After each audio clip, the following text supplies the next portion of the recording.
Welcome to the Mindset Architect podcast, where it's all about creating the life you want, the business you want, and making a real difference. Join us in unlocking the code to true success.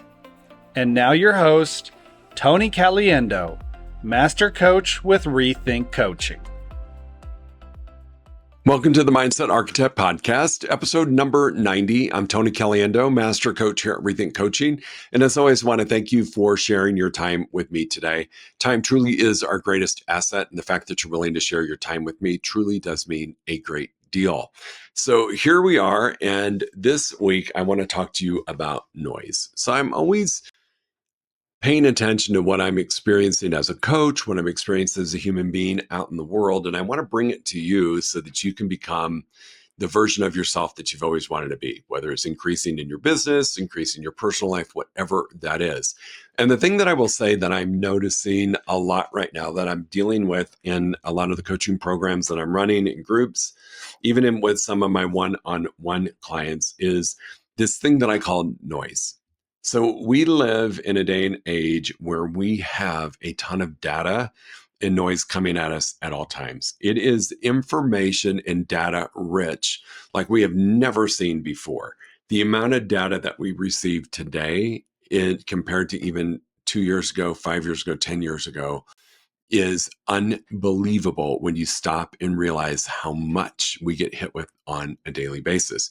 And noise can be news, it can be social media, it can be clients, it can be your own thoughts, whatever it is that's causing a little bit of chaos for your brain is what I consider to be noise. And can we live in a completely noise-free place? Probably not, just because of how we are connected technology-wise to everything in life, but we can certainly manage it. And one of the things that I want to talk about, which is what I love, and it's really what this podcast is based on today, is your brain is constantly seeking a direction to go. And if you don't provide it with one, it's going to find a direction to go. And that's where noise comes in because, people call it ADHD, ADD, whatever you want. If your brain doesn't have a direction to go and we're not giving it a signal as to where to go, it's going to go get busy finding data and finding things to keep itself busy. That's just how it works, because if your brain wasn't busy and active, you probably wouldn't be alive and breathing. So the thing that I love the most, and I want you to think about for the duration of this podcast, is your brain is waiting for a signal from you. And if you don't give it to it, it's going to go find its own way. It's like a toddler without any supervision running around the house trying to find something to do. And so let's give it a signal. So there is a difference between noise and a signal. Noise is all the distraction stuff, right?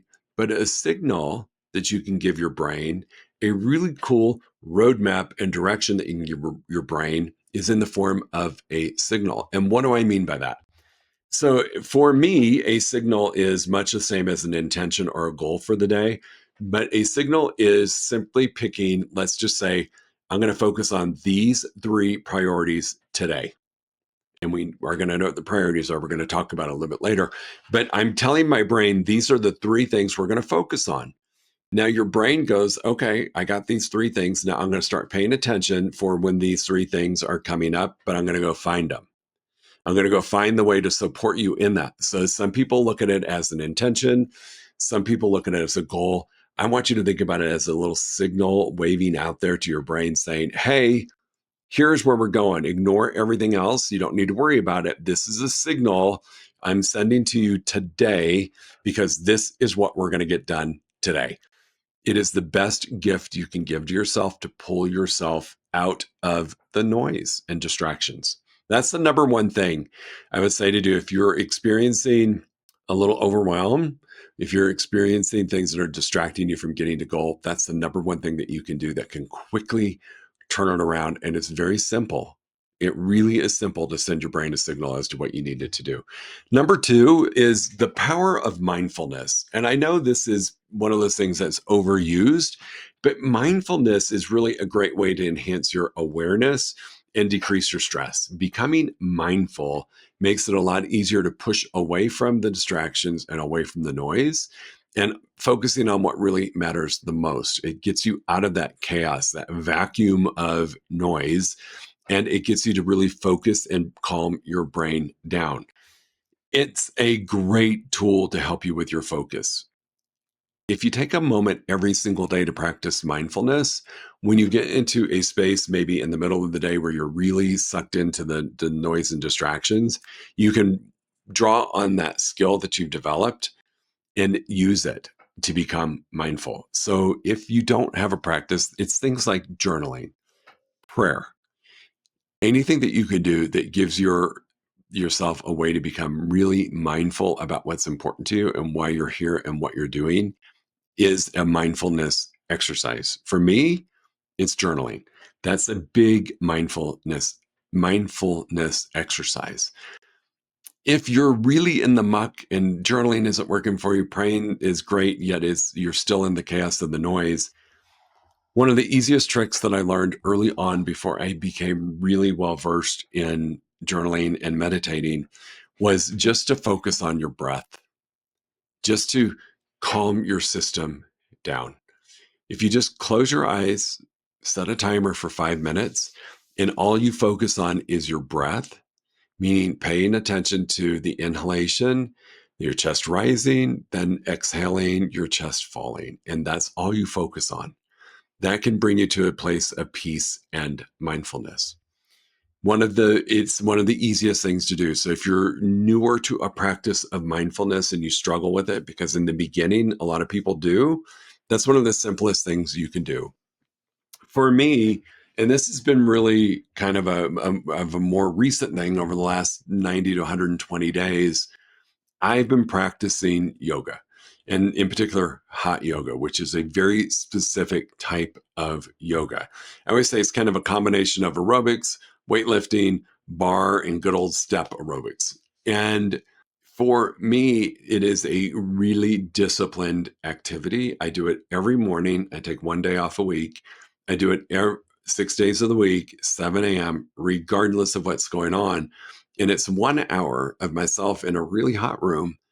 And I set my intention or my signal before I start my yoga practice. And for the hour that I'm in the room going through the practice, listening to the instructor and paying attention to my body, how I'm flowing and doing what I need to do, I have set the signal to my brain. And so throughout the day, I can draw on that. That works for me. It may not work for you. For you, it might be going for a run. It might be weightlifting. It might be taking a long bike ride. Whatever it is for you that allows you to be in a space of mindfulness, do it. And I say do it early in the morning because it's a really great space to set the signal for the day. So work on your mindfulness. Number 3, we've talked about this over and over. I'm not going to spend a ton of time on it. It's just simply being aware of being digital detox for a while. For those of us who are entrepreneurs, own our own businesses, we use social media a lot for advertising exposure, selling products. I sell coaching programs. I let people know what we're doing at Rethink Coaching and helping people out. So I have to be connected in social media. I have to be connected to technology. But I'm very purposeful in how much time I allow myself to be on social media. And I share that responsibility with one of my support teams. So I've become very aware of the amount of time that I spend on social media. And I use it really as an advertising technique and a way to stay in touch with my clients and the people that I care about. News is another detox that you should consider doing.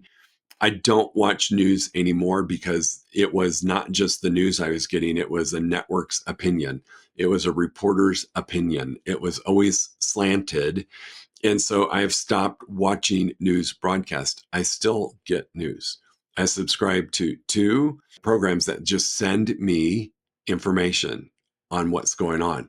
No opinions, just the facts. And therefore, I can read it and I can assess it and not have somebody else's interpretation of it impacting me. So, digital detox.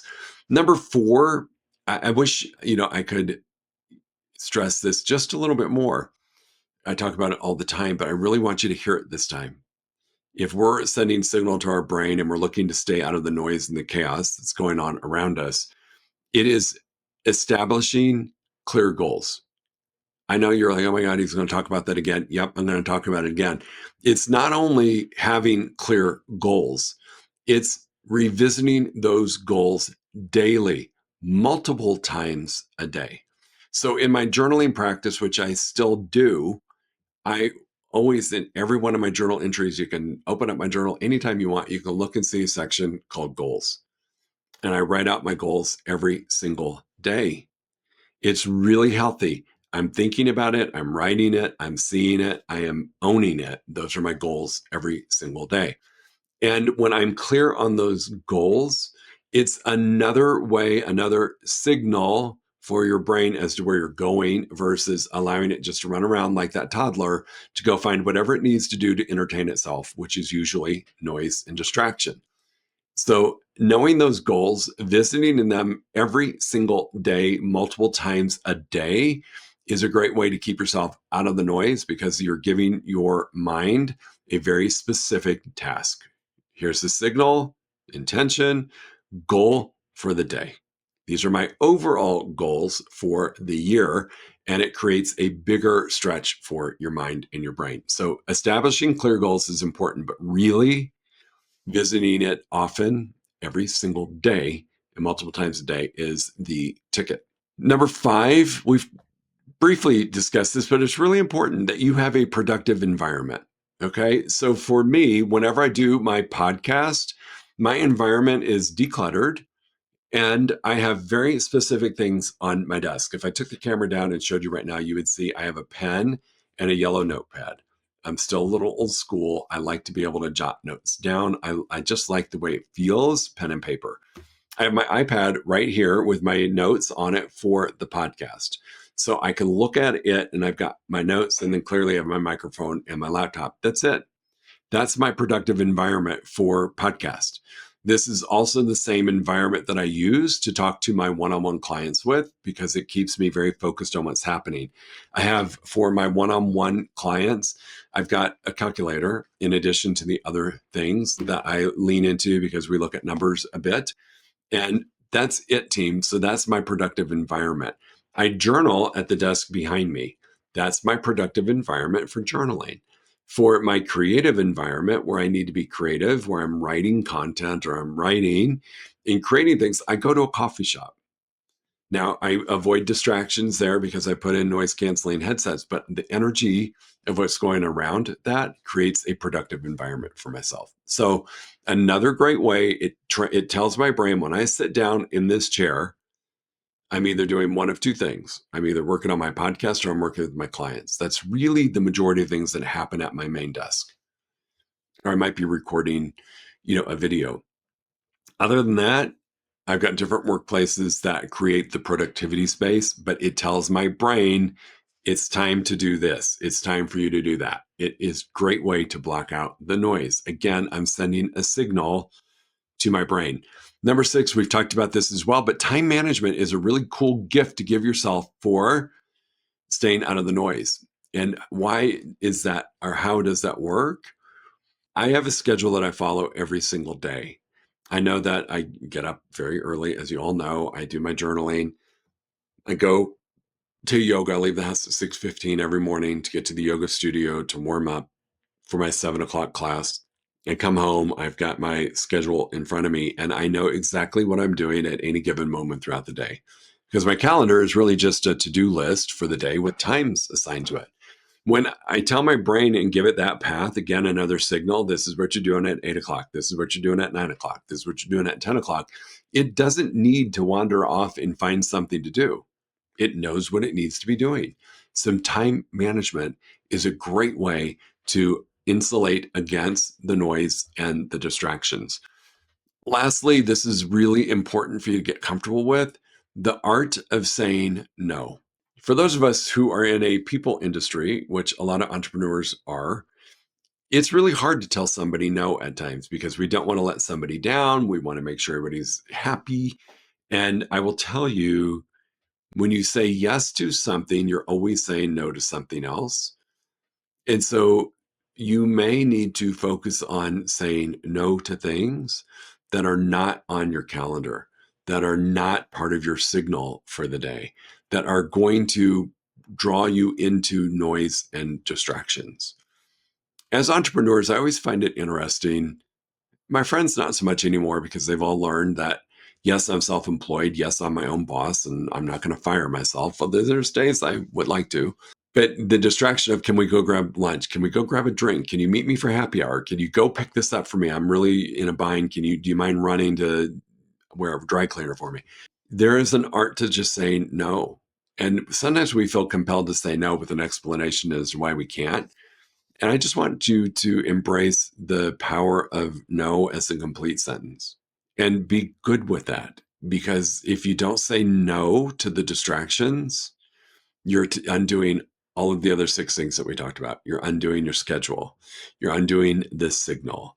You're undoing the place of productivity. You're undoing a lot of it. And it's just because you haven't been really trained yourself to say no and be okay with saying no. So think about it. Every time you say yes to something, you're saying no to something else.